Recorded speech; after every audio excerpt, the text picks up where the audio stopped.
मतदारसंघातील शक्ती प्रमुख, बूथ प्रमुख, सुपर वॉरियर्स आणि प्रमुख पदाधिकाऱ्यांच्या या आगळ्यावेगळ्या बैठकीला मंचावर उपस्थित 3 जिल्ह्यांचे आमदार आणि तुमचे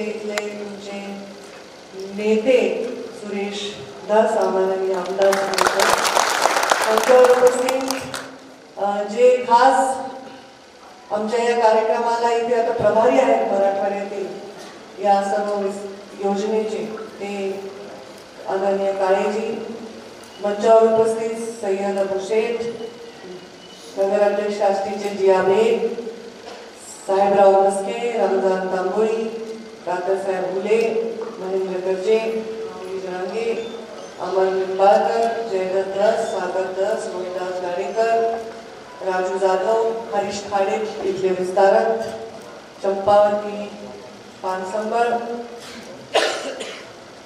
अनिल ढोबळे, सविताताई गोंधार, विजय गोंधार, शंकर देशमुख, गणेश शिंदे, रंगनाथ रोटे, शिवाजी पवार, कल्याण तांबे, भागवत येवले, रामराव खेडकर, प्रकाश खेडकर, सुरेश ओगनमुगले, संजय गाडवे, किरण शिंदे, रामदास गडे, प्रकाशजी देसरडा आणि जेवढे नावं माझ्यापर्यंत आले ते सर्व सोडून जे उपस्थित ते सर्व मान्यवर, कारण ही मुळातच बैठक आहे ती पदाधिकाऱ्यांची आहे. इथे असणारा माणूस हा किमान बूथ प्रमुख आहे किंवा सुपर वॉरियर आहे किंवा तो पदाधिकारी आहे किंवा तो गट प्रमुख आहे, गट प्रमुख आहे, जिल्हा परिषद सदस्य आहे, पंचायत समिती सदस्य आहे, अशा प्रकारे असल्यामुळे इथे कुणी असा नाही की ज्याच्याकडे कुठली जबाबदारी नाही. त्यामुळे सर्व माझ्या समोर उपस्थित सर्व जबाबदार लोकांना मी तुमच्या सगळ्यांना नमस्कार करते. सर्वप्रथम मी आष्टी मतदारसंघाचं अभिनंदन करते की तुमच्या टीमने राज्यामध्ये नंबर 1चं काम केलं. 55,000 नोंदी तुम्ही नमो ॲपच्या सरळ ॲपवर केलेल्या आहेत, त्याच्याबद्दल तुमचं खूप खूप खूप अभिनंदन. आज आपण ही बैठक घेतली आहे, ही बैठक ही सभा नाही. आतापर्यंत सभा घालणं, भाषण करणं आपण खूप केलेलं आहे. आपण इथेच मला वाटतं काही दिवसांपूर्वी बैठक घेतली होती, मी पाथर्डीवरून आले होते, त्याच दिवशी सरकार पडलं होतं. म्हणजे एकनाथ शिंदे माझ्याबरोबर आले होते त्याच दिवशी, मी मोठा भेटून इकडे आले होते आणि असं झालं माहिती आज काही असं नाही झालं. आजकाल असं आहे रोज काहीतरी घटना घडायला मिळाली, म्हणजे रोज आपण इकडे तिकडे बातम्या वगैरे हा माणूस इथं होता तिथं होता. आता आम्ही चर्चा करतो तो आम्ही विचार करले त्या ह्यांना म्हणतो काय मध्ये काय धाराशिवमध्ये काय ते कन्फ्युज झाले ना कोणत्या पार्टी राहील, मग कन्फ्युजन झालं. अजून माहित नाही इलेक्शन मध्ये अजून किती लोक पडतील. पण आपल्या बीड जिल्ह्याचं वैशिष्ट्य आहे काय, या बीड जिल्ह्यामध्ये असं कधी तुकडे पडत, इथे स्टेट फाईट असते, एक तिसरी आघाडी थोडी रोज चालते. आतापर्यंत इतिहासामध्ये बीड जिल्ह्याच्या निवडणुका मला जशा आठवतात, ते रजनीताई पाटलांची पहिली निवडणूक मला आठवते. मी 17 वर्ष मला चालू करतात तेव्हा प्रचार करायला त्यांच्याबरोबर फिरायची. केज मतदारसंघात, माजलगाव मतदारसंघामध्ये, आणि तेव्हा जी निवडणूक पाहिली ती आतापर्यंत मुंडे साहेबांच्या निवडणुकाला मीच हाताळल्या दोन्ही. एक तुमच्या बरोबर झाली, एक रमेश वावरसकर बरोबर झाली. दोन्ही निवडणूक आम्ही हाताळल्या. ही जरा डेंजर झाली तुमची. आणि त्यामुळे बघा मजा आली ना निवडणूक लढण्यात. समोरचा माणूस असं सुस्त पडल्यावर काय मजा आहे. कधी रात्री 4ला आमची गाडी क्रॉसच व्हायची, हे म्हणायची ही झोपत नाही बाबा ताई साहेबांची, मी व्हायची हे माणूस झोपत नाही, असं व्हायचं. मजा आली त्या निवडणुकीत सुद्धा. आणि तेव्हा डझनभर आमदार होते त्यांच्याबरोबर, आम्ही एकटेच होते मी बिचारी, आणि आमची काय करते होते की नाही अशी परिस्थिती होती. ह्या बीड जिल्ह्याने इतक्या अभूतपूर्व निवडणुका पाहिलेल्या आहेत. त्यामुळे इथे आता काय परिस्थिती होईल याच्याकडे राज्याचं लक्ष आहे. या राज्याचे मला वाटतं इतके वर्ष राजकारण एक बारामती बीड याच्याकडे बघून चाललेलं आहे राज्याचं राजकारण. आता काय परत तेच परिस्थिती, पुन्हा लोक बघायला की बारामती ते आमच्या बीड जिल्ह्याचे झालं तिकडे चालू झालं थोडस. आणि इथं काय आता ही परिस्थिती आपल्याला माहित नाही काय. आपल्याला आज इथे जे बोलवलेलं आहे ते ह्याच्यासाठी बोलवले की हे गळ्यातला गमछा, तो झेंडा आणि ते कमळ हे गावागावात न्या. 1980ला भारतीय जनता पार्टीचा जेव्हा जन्म झाला मुंडे साहेब 84ला पहिल्यांदा भारतीय जनता पार्टीचे निवडणुकीवर उभे राहिले होते. इंदिरा गांधीच्या लाटेत 85ला सगळेच पडले, सगळेच. इंदिरा गांधी गेल्या 84ला, 85च्या लाटेत सगळेच गेले, निवडणूक हारले. मग 86ला पहिल्यांदा मुंडे साहेबांना प्रदेशाचा अध्यक्ष केलं. 36 वर्ष चालू असणारा एक तरुण, आता आपण युवा मोर्चातच 45 झाले तरी 36 वर्षाच्या माणसाने भारतीय जनता पार्टीचं अध्यक्षपद भूषवलं. तेव्हा भारतीय जनता पार्टी ही लोकांपर्यंत नेणं, ती माहिती करून घेणं, की ते भित्त लेखन वगैरे तेव्हा होतं. विष्णूभाऊला आठवत असेल काय, लहानच होता तुम्ही, तुमच्या शब्दात बारका होतो, बारकाला यांच्या शब्द मी लय बारका होतो, तुम्ही लय बारीक होतात. मला असं वाटतं मी जाड लागेल नाही, ते बारीक होते, लहान होते. तर तेव्हाच असं होतं की भाजपचा कार्यकर्ता घर काढताना त्याच्या घरावर कमळ, अजूनही जुन्या लोकांच्या घरावर असतं. अरे कमळ असं चिन्ह आहे ना, ते आपण कुठल्या दुसऱ्या चिन्हावर असलो तर ते लावता येत नाही घरावर. कुणी घरावर लावलं का, कमळ हे चिन्ह लावायला आपल्याला संस्कृतीच्या दृष्टीने पण चांगलं. तर सगळ्यांच्या घरावर जुन्या आमच्या कार्यकर्त्यांच्या परळीत तरी ते पण कमळ असायचं. आता हे परत सुरू केले मोदीजींनी की तुम्ही जाऊन गावोगावी कमळ रंगवा. आता हे आपण सगळं झालं. आता मी सुरेश दासांशी बोलत होते की आता हे श्रीराम मंदिराची परिस्थिती कशी आहे. खूप आनंद झाला लोकांना. 500 वर्ष ज्या गोष्टीची प्रतीक्षा केली त्या रामाला एका फाटक्या तंबूतून स्वतःच्या आलिशान अशा मंदिरामध्ये जागा मिळाली. गावागावात कीर्तन झाले, रामाचं नाव घेतलं गेलं, भजनं झाली, सगळ्या आरती झाल्या. म्हाताऱ्या बाया बोललेल्या गेलेल्या, गेल्या डोक्यावर पदर घेतलेल्या, एवढे घातलेल्या बायांना आनंद झाला. तर झालाच, म्हाताऱ्या माणसांना आनंद झाला. पण लहान तरुण पोरं नाही आता. पण आत्ताचं राजकारण आणि जुनं राजकारणात फरक सांगते. मला वाटतं चुकलं तर तुम्ही बरोबर करा, कारण तुम्ही नेते, तुम्ही काही कार्य म्हणजे जनरल पब्लिक नाही. कारण तुम्ही जास्त अवघड निवडणुका लढता. जिल्हा परिषद, पंचायत समिती, ग्रामपंचायत माझ्यापेक्षा अवघड निवडणुका तुम्ही लढता. आताचं राजकारण रोज बदलाय. त्याला एक शब्द आहे डायनॅमिक राजकारण. कारण अचानक काय होईल हे सांगता येत. पूर्वी कसं असायचं, 25-30 वर्ष एक उमेदवार आहे म्हणजे आहेच, त्याच्यात बदल होणारच नाही. हे सगळं आता पुढे निघाले. कोणाला कधी काय उमेदवारी मिळेल याचं काही सांगता येत. पूर्वी कसं होतं, ठरलेले लोक असायचे. हे इकडे पडले की विधान परिषदेमध्ये जे राज्यसभेवर आहेच, ठरलेले लोक पक्षाच्या संघटनेत मुख्य पदावर आहेच. आता ते नाही. कारण पक्ष संघटना ताकदवर झाली. बूथ रचनेचं काम हे फक्त असायचं त्यावेळी, तेव्हा निवडणुकीच्या दृष्टी असायचं का नाही. बूथ प्रमुखाचं काम निवडणुकीचं. आता बूथ प्रमुख इतकं झालंय की तो बूथ प्रमुख सुद्धा रागवतो मग आम्हाला, मी बूथ प्रमुख आहे तर माझंच आहेस ना, असं झालंय. म्हणजे गावातल्या कार्यकर्त्याला डायरेक्ट पद दिलंय आणि त्याला बोलतोय कोण, डायरेक्ट राज्यातून देशातून लोक. त्या सगळ्या गोष्टी घडल्या. ह्या सगळ्या गोष्टी घडत असताना श्रीराम मंदिर अयोध्येत झालं तरी आमच्या आष्टीमधल्या अगदी कारेगाव, पट्टी सगळीकडे, म्हणजे मी कारेगाव नाव मुद्दाम घेतलं, सगळीकडे वातावरण चांगला. गावात 2 घर जरी असले तरी आनंदाने चालू. आता इलेक्शनचं पुढे काय, इलेक्शनची परिस्थिती काय त्याच्यासाठी बैठक. कारण इलेक्शन तशी आली तर महिना, 100 दिवस म्हणजे काय, 100 दिवस म्हणजे 1.5 महिना, बरोबर नाही. किती महिने, 3 महिने सॉरी. पण निवडणूक 3 महिने नाही ना, निवडणूक 3 महिने नाही. माझ्या मते 23-24 एप्रिलला भारतीय जनता महाराष्ट्रातील बीड जिल्ह्याचं जे फेज आहे त्याचं 23-24 एप्रिलच्या आसपास मतदान होईल असं माझं मत आहे. म्हणजे किती दिवस राहिले आता, आज आहे काय 22 फेब्रुवारी, 22 फेब्रुवारी ते 22 मार्च, 18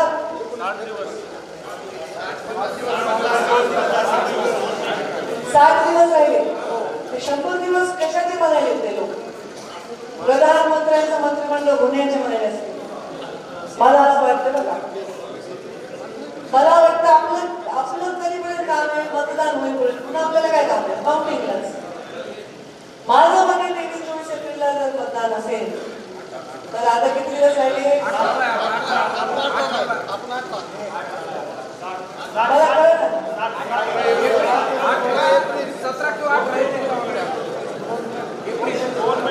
नाही.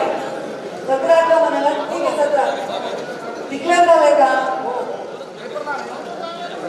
अरे बापली, आपला टप्पा महाराष्ट्राचा 17-18 होईल, पण आपला जो टप्पा आहे महाराष्ट्रात 3 टप्प्यात मतदान होणार ना, तर आपल्या टप्प्यात 23-24ला आहे असं माझी माहिती. बरं त्याला 18 म्हणा, 18ला मध्ये 15च करा ना, म्हणजे 18ला जर मतदान असेल तर प्रचार 17ला बंद होईल, 16ला बंद होईल, 17चा दिवस मोकळा. 15 एप्रिल ना मोजा ना, 55 दिवस आहेत. त्या 55 दिवसामध्ये लग्न, मयत, राग सावडणं हे सगळं धरा. कुणाचं बरोबर आहे, कुणाचं लग्न, नातेवाईकाचं सुपारी फोडणं वगैरे हे सगळे 10 दिवस बाजूला काढा. किती राहिले? 45 दिवस. आता आम्हाला 45 दिवस म्हणजे आम्हाला सगळ्या राज्यासाठी 45 दिवस, तुम्हाला 45 दिवस म्हणजे एकाला गटासाठी, एकाला गटासाठी, एकाला 2 बूथसाठी आणि एकाला 1 बूथसाठी. बरोबर आहे, बरोबर आहे. आता एवढी सगळी तुम्ही तयारी केली, हा जंगी तयारी केली. काय केलं? 500 गावात गेला, थांबून गेलं, शाळगाव केलं, एवढे कमळ काढले, सगळं केलं, हे सगळं केलं. तरी निवडणूक काय आपल्याला लागतं सांगता येत नाही. बरोबर आहे. एवढं सगळं करून पुन्हा आणखी काही घटना घडल्या राजकीयात.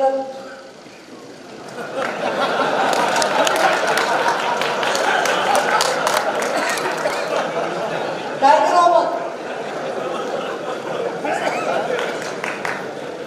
काय करावं मग? आता या आष्टी मतदारसंघात मला 2 बैठकी घ्यावं लागणार. होय, एक 10 आणि 2 त्यांची. बरोबर आहे. आता तुम्ही किती चांगलं काम केलं तरी गडबडच होणार ना पुन्हा. आणि आता तुम्ही इथे जरा तुमची टीम आहे, आम्ही बोललो नाही तुम्ही किती काम केलंय, आता तुम्हाला पक्षाचं काम करावं लागेल बरं का, माणसाचं नाही करायचं. चालेल का तुम्हाला? नाही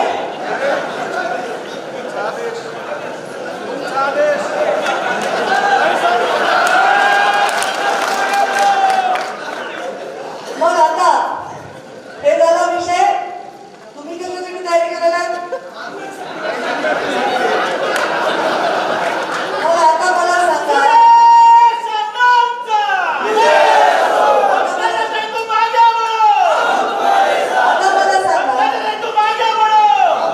आता मला सांगा हे सगळं जे तुम्ही केलंय,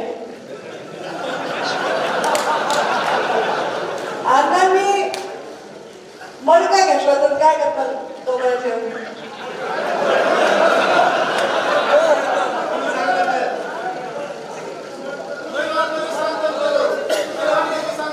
यांची अपेक्षा माझ्यामध्ये पुढे आधी कुणाच नाही,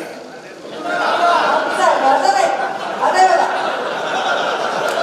मागच्या वेळी मी तर नाही उभ्या होते, पण मीच उमेदवार होते ना. मी काय म्हणायचं सगळी करा, मी बदल पसरते, माझ्या बहिणीला तुमच्या ओळखीत घ्या म्हणायचे की नाही? काय राग करायचं ते माझ्यावर करा, सिरियसली घेतो लोकांनी बरं का. परंतु उमेदवार कुणी असो मत करणं हा विषय आपला नाही, तो पक्षाचा विषय आहे. परंतु तो निवडून आणायची जबाबदारी 4-5 लोकांवर आहे ना, ज्यांना खाली तुम्हाला लोकांना सांगायचंय काय करायचं. राष्ट्र प्रथम, मग संघटन, मग आणि मग मी, असं आमच्या पक्षाची शिकवण आहे. पण आपण मी पण केला नाही ना, किती कार्यक्रम कोणताही होऊ शकतात. त्याच्यामुळे आता आपल्याला काय करायचं, तर आपल्याला आता हे जे तुम्ही आता जशी मरमर केली आहे, हे मरमर कशासाठी आहे? अरे बापरे, 9 कोणी एवढं केलं, तिकीटात जरा प्लस रुपये असं सध्या चालू. आणि आमच्यापर्यंत पण अवघड परिस्थिती, तिथं कोणी जायलाच नाही आम्ही कुठंच. तिथे कारण आमचं मतदारसंघ गेलाय ना, त्याच्यामुळे तिथले लोक एकदम हलवायचे, त्यांना आमची कठीण परिस्थिती. तर या योजनांमुळे एक होतं की आपण प्रत्येक गावात जाऊ शकतो, आपण प्रत्येक बूथ पर्यंत जाऊ शकतो. आणि आपला कार्यकर्ता चार्ज होऊन तो कमळ रंगवतो.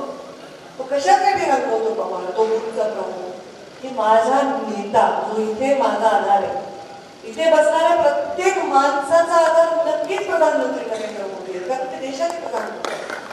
इथे बसणाऱ्या प्रत्येक माणसाचा आधार नक्कीच या राज्याचे आता जे कोणी उपमुख्यमंत्री मुख्यमंत्री असणार ना, कारण राज्य त्यांना चालवायचं.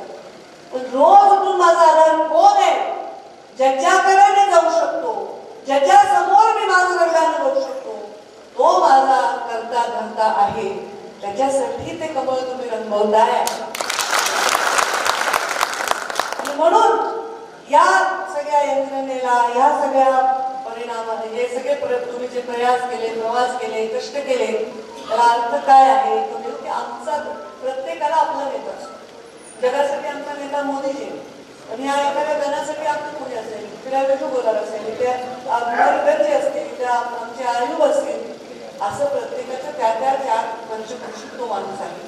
असे माणसं सुद्धा जवळ करा असं सुद्धा पक्षाने सांगितलं की ज्या माणसाला मानणारे 4 लोक जवळ आहेत. आता मला किती मानतात मला माहित नाही एवढं.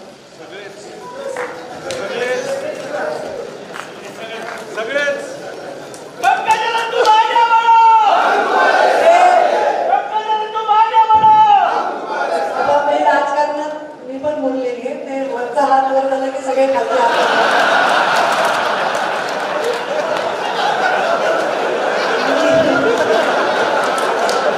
मला कळत आहे.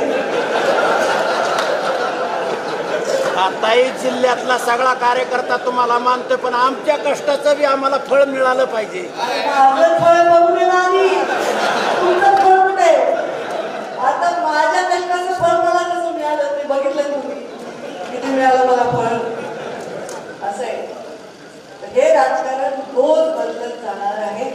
हे राजकारण रोज अजून मी उगाच पुस्तकातले भाषण देत नाहीच, माझा स्वभाव खोटं कशाला बोलू काही नाही, सगळं आनंद आहे.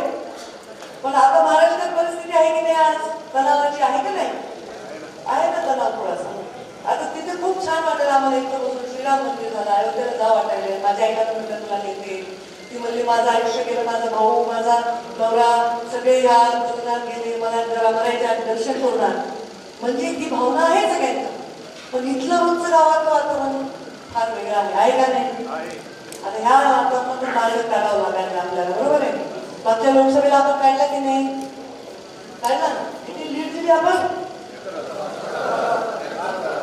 71,000 शक्तिशाली लोकांची मूठ बांधल्यावर हे होत असतं.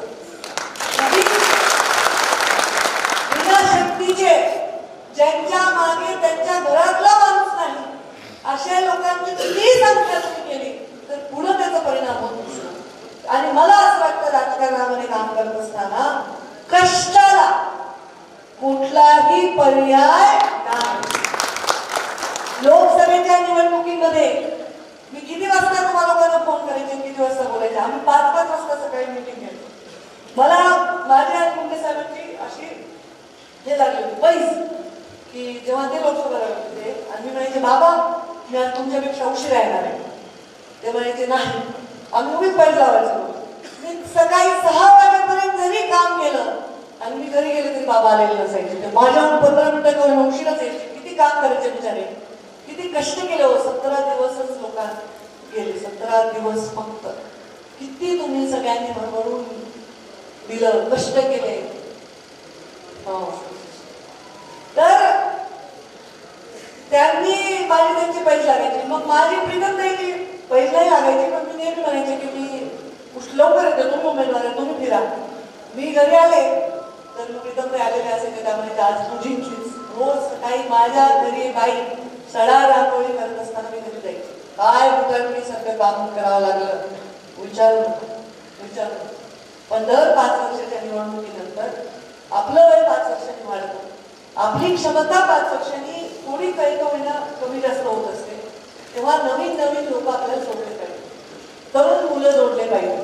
आणि हे सगळे अभियान काय करतात, जो राजकारणापासून दूर आहे, जो राजकारणाच्या कुठल्याही संबंधित नाही, अशा माणसांना आपल्यामध्ये जोडण्याचा प्रयत्न करतो.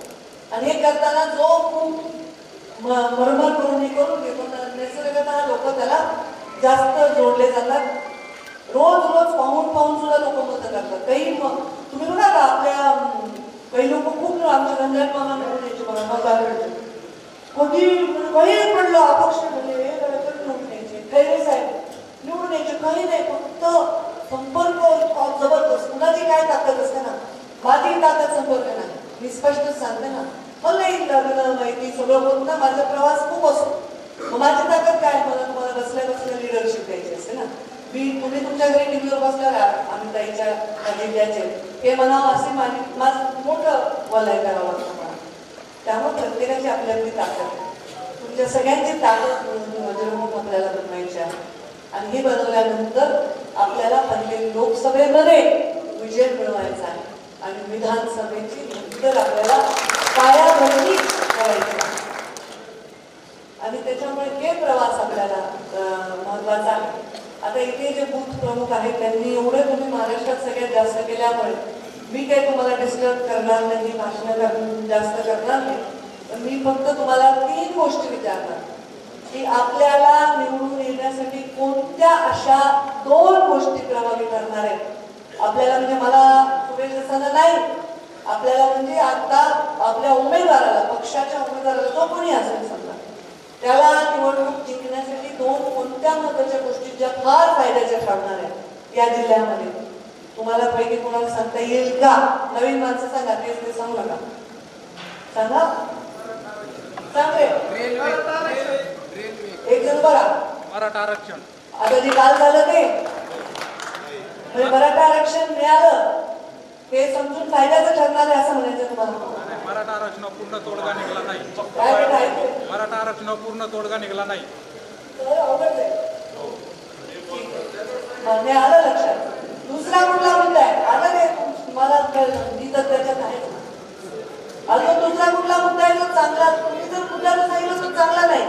त्यांचं म्हणजे तो चॅलेंज आहे. बरोबर आहे ते आपल्यासमोर प्रश्न आहे. बरोबर आहे बरोबर आहे त्यांचा. पीएम किसान योजना. पीएम किसान योजना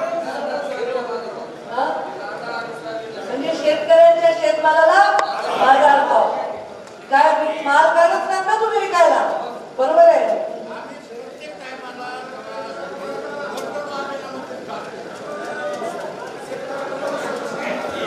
सांगा ना मी बोलते तुम्हाला.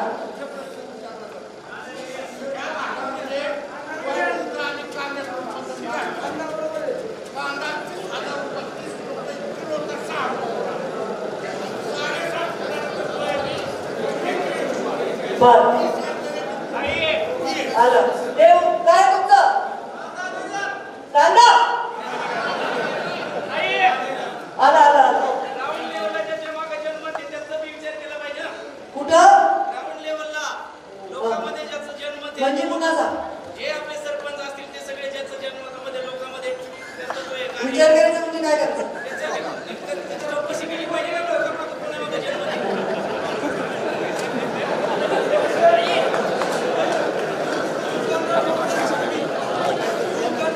बेरोजगार म्हणजे ओ प्रभारी तुम्ही लिहून घ्या.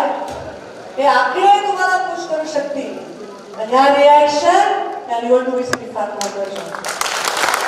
कारण असं आहे की हे सगळं आपण करू शकतो लोकांना फार प्रोत्साहन देण्यासाठी. पण जेव्हा निवडणुकीला आपण सामोरं जाणार आहे त्यावेळी काय घटना घडणार आहेत हे महत्वाचं आहे. या माझ्या भावाने प्रश्नचिन्ह सांगितलं की बरोबर आहे. मराठा आरक्षणाचा प्रश्न जर बिजर मोहळा राहिला तर तो एक प्रश्न चॅलेंजिंग असणार आहे. म्हणजे इथे या माणसांनी राम मंदिराच्या कितीही हे केलं असेल आनंद व्यक्त केला असेल फटाके फोडले असतील त्यानंतर त्याला गावात भजन कीर्तन केलंच असेल ना तुम्ही तरी पण त्यांच्यासमोर हा प्रश्न आहे. म्हणजे लोकल प्रश्न आणि ग्लोबल प्रश्न यांची सांगड सुद्धा आपल्याला घालावी लागेल. मग हे सगळं आपलं सोडवू शकेल असा धमाकेदार माणूस आपल्याला लागणार की कुठल्याही गोष्टीचा चिकट पाठपुरावा करून कुठल्याही. आता माझ्या वेळी सुरेश सांगत होते की ताईंनी मुख्यमंत्री ग्राम सडक योजना काढली 25-15 काढले गेलेलं माहीत नव्हतं लोकांना नव्हतंच. माझ्याकडे दिलं ग्रामविकास खातं. आता महिला ग्रामविकास मंत्री इतिहासात झालेले का कमी झाले. मी तुला काही ग्रामविकास जलसंधारण मध्ये मी करू तरी काय तर तेव्हा चर्चा काय होती, नंबर 2, 3चं खातं काही मिळेल त्यात 4 नंबरचं. तर काय करावं, मग मी नवीन योजना माझ्या डोक्यातून त्या पिकवल्या. मग मुख्यमंत्री ग्रामसडक योजना केली, बचत गटांना पैसे देण्याचा योजना केली, मग जलयुक्त शिवारची योजना केली. ह्या सगळ्या योजना केल्या म्हणून मला तुम्हाला देता आलं. असं एकही गाव नाही राहिलं त्याला काहीच नाही मिळालं, असं गावच नाही राहिलं. मागच्या निवडणुकीत मी गावाला विचारलं उभं राहून, उठा गावात कोणत्या संख्या आहे, ह्या गावामध्ये किती लोक राहतात, या गावामध्ये 2000 लोक राहतात. त्या गावामध्ये कोणता समाज जास्त राहतो, या गावामध्ये 99% ओबीसी राहतो. ह्याला किती पैसे मिळाले, 1 कोटी रुपये मिळाले. बाजूच्या गावामध्ये कोण राहतं, बाजूच्या गावामध्ये 99% मराठा समाज राहतो, त्याला किती मिळाले, 1.5 कोटी मिळाले. म्हणजे आपला पालक ह्याला आपल्या लेकरांमध्ये भेद करायचा अधिकार नाही. त्यांनी सगळ्या समाजाला सारखं दिलं पाहिजे असा पालक म्हणतो. त्यामुळे मला एक धन्यता आहे, मला राजकारणामध्ये पद प्रतिष्ठा मिळेल नाही तर नाही, पद मिळेल नाही तर नाही मिळेल, प्रतिष्ठा मिळाली तुमच्यामुळे. त्यात कोणी हे म्हणत नाही की पंकजाताईंनी जिल्ह्याचं वाटोळ केलं, कोणी हे म्हणत नाही की पंकजाताईंनी या जिल्ह्यामध्ये जातीपातीचं राजकारण केलं, कोणी हे म्हणत नाही की पंकजाताईंचे 2 माणसं तिथे हप्ते वसूल करायला पालकमंत्र्याचे म्हणून बसलेले असायचे. कोणी हे म्हणत नाही, कोणी हे म्हणत नाही की पंकजाताईंच्या मंत्रालयामध्ये जाताना टोल द्यावा लागायचा. हे कोणी म्हणत नाही आणि त्यामुळेच मी तुमच्या समोर ताट मारून येऊ शकते. आज महाराष्ट्रात आपल्या एक रचना जरी असली, आपण एवढी शक्ती जरी केली, कम्प्युटरवर करोडो लोक तिथे जरी झाले, तरी आज महाराष्ट्रात आपल्या कार्यकर्त्यांची कामं करताना त्यांना अडचणी कमी असतील तर तो आनंदात राहील, तो आनंदात राहिला तर तो गावात जाऊन चांगलं बोलेल, नाही तर तो सगळ्या गोष्टी कम्प्युटरवर भरेल, तो तोंडाने चांगलं बोलणार नाही, अशी पण परिस्थिती येऊ शकते. आणि हे सगळं टाळायचं आपल्याला किती दिवसात, 45 दिवसात. नाही तर काय होईल, पहिला बळी जाईल लोकसभेचा. नाही बघा, युद्ध लढताना मराठी तयारी करूनच लढावं लागतंय. तुम्ही मला बाणच लागणार नाही, मला तलवार लागणार नाही म्हणून नाही जायचं. आम्ही दोघं एकच आहे. तुम्ही म्हणतात ते काय माझ्याशी मागत हो, माझं तुमचं म्हणतात आहे का? मला तर नाही वाटत ते काही मागायला बोलतात का माझ्याशी. काही भांडण बिंडण नाही रे, मोठे नेते शहाणे असले तिथे एक व्हायचं, तिथे एक होत असतो. तिथं भांडायचं तिथं भांडेल, कारण आम्ही दोघं भांडले नाही तर तिसऱ्याच जात असते. काही ठिकाणी भांडण पण लागतंय, काही ठिकाणी एकत्र राहावं लागतं. पण बघा इकडचं साईड खूप तळ्यात मळ्यात आहे, खो खो आहे. आधी आपलं मग चुकलं, आधी आपलं मग चुकलं, एवढं गडबड होऊ शकत नाही जिल्ह्यात. त्यामुळे आपल्या सगळ्यांना आता 45 दिवस आहेत. 71,000 क्रॉस करणं कठीण आहे, कारण मागच्या वेळेला आता पुन्हा आपल्याला खरं हे लागेल, ताकद लागेल. तर ही कठीण जबाबदारी तुमच्या मतदारसंघावर सगळ्यात जास्त आहे, आष्टी मतदारसंघावर. तर ही जबाबदारी आपण सगळे पेलवाल. नक्कीच तुम्हाला उमेदवार आवडेल अशी मी अपेक्षा करते. आणि तुम्ही सर्वजण काम करा, कष्टाने करा. तुमचे प्रश्न मला माहिती आहे, या प्रश्नाची जाणीव मला माहिती यांनी असंच राजकारण केलंय, प्रश्नाला समोर ठेवूनच राजकारण केलंय, हवेत राजकारण केलं नाही. माझ्या निवडणुकीत मी 6व्या दिवशी प्रचाराच्या माझ्या आईला सांगितलं, प्रवीण कुलकर्णीला आहे साक्षीला, त्या दोघांना मी रूममध्ये घेऊन दरवाजा लावून सांगितलं निवडणूक आता सुरू केली आहे, त्यात तिसरा उमेदवार नाही आहे. 15 ते 20,000 मतं एकाच बाजूला चालले, तरीही मी लढले. आणि नुसती मी लढले नाही तर 25 आमदार निवडून आणण्यासाठी राज्यभर फिरले. तर मला असं वाटलं की आपल्याला पक्ष सांभाळायला, आपण पक्षाचे मागणार आहोत अशी भावना माझ्या मनामध्ये. तसंच तुम्हाला आता हेच सांगणार आहे, आम्हाला सांभाळायचे भूत, मग बाकी आमचा नेता सांभाळून घेईल, हा विश्वास तुमच्या मनामध्ये असला पाहिजे. विश्वासाने लढा, लढायचा तर आपल्याला इतिहासच आहे, तुम्ही लढलेलाच आहे. आधी मुंडे साहेबांच्या सोबत लढल्यात, मुंडे साहेबांच्या समोर लढलात, परत आता आपल्या सोबत लढलात. हे आपल्या जिल्ह्यात चालत राहतो खो खो, पण लढण्याची ताकद जी बीड जिल्ह्याच्या कार्यकर्त्याच्या बूथ प्रमुखांनी मला वाटत की या राज्यातल्या कोणत्याही बूथ प्रमुखांना आहे. आणि त्यामुळे राजकारणाचं बारीक निरीक्षण जर कुणाला जमत असेल तर माझ्या बीड जिल्ह्याच्या लोकांना जमत. एवढे हुशार आहे ते आपलं भवितव्य कधीही त्याला माती लावत नाही. ते आपला नेता नेहमी जपत असतात. त्यांना माहिती कोण आमच्या विरुद्ध आहे, कोण आमच्या हिताच्या विरुद्ध आहे, कोण आमच्या बाजूने आवाज उठवू शकतो ही शक्ती त्यांना माहिती.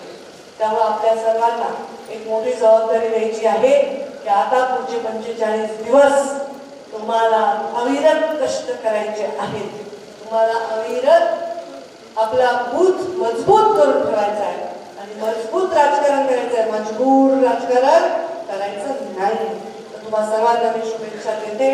खूप चांगलं काम तुम्ही केलंय. मी खूप खूप अभिनंदन करते. सुरेश दस 3 जिल्ह्याचे आमदार असून अष्टी सगळ्या राज्यात पहिला आलं याच्याबद्दल सगळं त्यासाठी तुमच्या सगळ्यांना अभिनंदन करते आणि खूप खूप शुभेच्छा देते. आणि तुमच्यावर जबाबदारी का म्हणून मी बीडच्या बूथ कमिटीच्या मीटिंगला जाते. काय तुम्हाला काय बोलायचं? जाऊ का येऊ?